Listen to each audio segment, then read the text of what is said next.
আজ দেখব কেতুগ্রাম 2 ব্লকের সাঁকাই গ্রামের সাঁকাই ঘাট।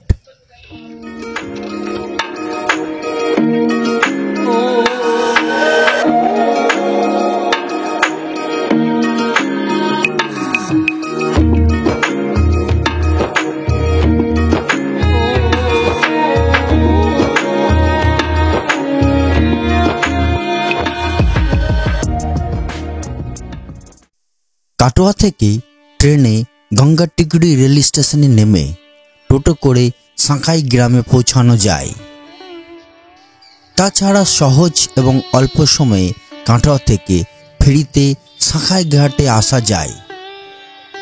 সাঁকাই গ্রামটি অজয় নদ ও গঙ্গা বা হুগলি রিভারের সঙ্গমস্থলে অবস্থিত। বাসের মাধ্যমেও আসা যায় এই সাঁকাই গ্রামে। আমরা জানি অতীতের ইন্দ্রাণী নগর এক সমৃদ্ধশালী নগর ছিল। একটি প্রবাদ আছে, 12 ঘাট 13 হাট, 3 চণ্ডী 3 ঈশ্বর। একথা যে বলতে পারে তার ইন্দ্রাণীতে ঘর। এই 12 ঘাটের মধ্যে একটি সাঁকাই ঘাট। অজয় নদের উত্তর তীরে অর্থাৎ কাটোয়ার বিপরীত দিকে এই সাঁকাই গ্রাম। বলছি দাদা, টোটো ফেরি হয় নাকি? টোটো ফেরি হয়, টোটো গাড়ি যায়। হ্যাঁ, এই উদ্ধারণপুর ঘাটে এসেছি বেড়াতে। ঠিক, হ্যাঁ। এই গ্রামের দক্ষিণে ভাগীরথী ও অজয় যেখানে মিশেছে সেই স্থানটি শঙ্খধ্বনি বা সাঁকাই ঘাট নামে পরিচিত। আমরা জানি এই সাঁকাই নামের অনেক প্রবাদ আছে, যেমন গঙ্গা দেবী এই স্থানে কোনো এক সময় সাঁকারির কাছ থেকে শাঁখা পড়েছিলেন বলে নাম হয় সাঁকাই। আবার অনেকে মনে করেন সাঁকাই চণ্ডী ও শঙ্খেশ্বর মহাদেবের অধিষ্ঠান ক্ষেত্র বলে সাঁকাই নাম হয়েছে। এই সাঁকাই গ্রামে ইংরেজদের সঙ্গে মীর কাসিমের যুদ্ধ হয়েছিল। জানা যায় এই স্থানে মুর্শিদ কুলি খাঁ গড় বা দুর্গ নির্মাণ করেছিলেন। আরও জানা যায় 1757 খ্রিস্টাব্দে 17ই জুন অর্থাৎ পলাশীর যুদ্ধের 6 দিন আগে কর্নেল লর্ড ক্লাইভ এই দুর্গ দখল করেন। এই দুর্গে প্রায় 10,000 লোকের 1 বছরের জন্য সঞ্চিত খাদ্য লর্ড ক্লাইভের নেতৃত্বে ইংরেজরা বিপুল খাদ্যশস্য দখল করে নেয়। 1760 খ্রিস্টাব্দে নবাব মীর কাসিমের সঙ্গে যুদ্ধের সময় কর্নেল কুটে দুর্গটি অধিকার করে ধ্বংস করে। 19বিংশ শতকে এডিস নামক এক নীলকর সাহেব সাঁকাই গ্রামে নীলকুঠি স্থাপন করেছিলেন। সুপ্রসিদ্ধ পাঁচালীকার দাশু রায় প্রথম জীবনে এডিসের এই নীলকুঠিতে চাকুরি করেছিলেন। কিছুকাল আগেও কুঠিপাড়ায় নীলকুঠির হাউস ও অট্টালিকার ধ্বংসস্তূপ দেখা যেত।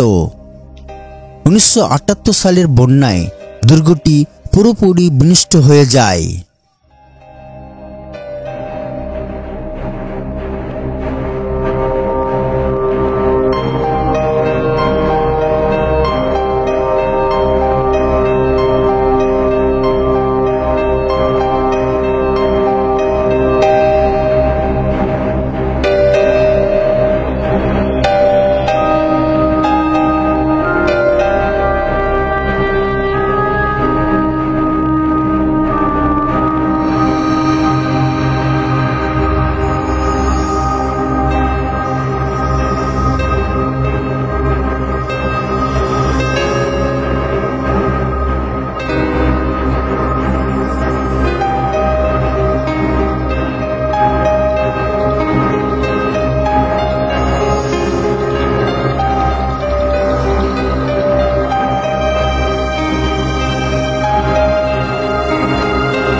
ব্রহ্মানন্দ ব্রহ্মচারীর দ্বারা প্রতিষ্ঠিত শ্রী শ্রী বিবেকানন্দ মন্দির দেখা যায় এই সাঁকাই ঘাটে।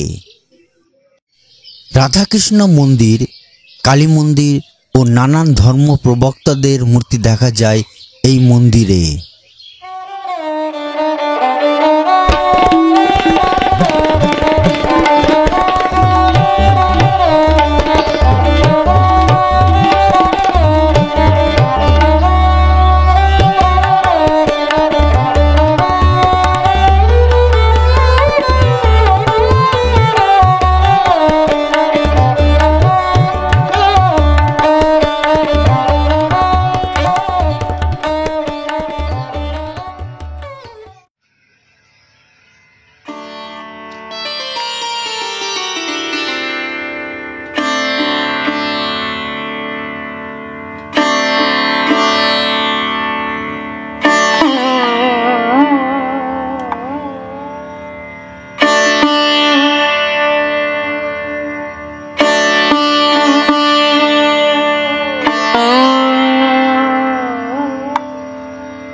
এই সাঁকাই গ্রাম বা সাঁকাই ঘাটটি বেশ সুন্দর।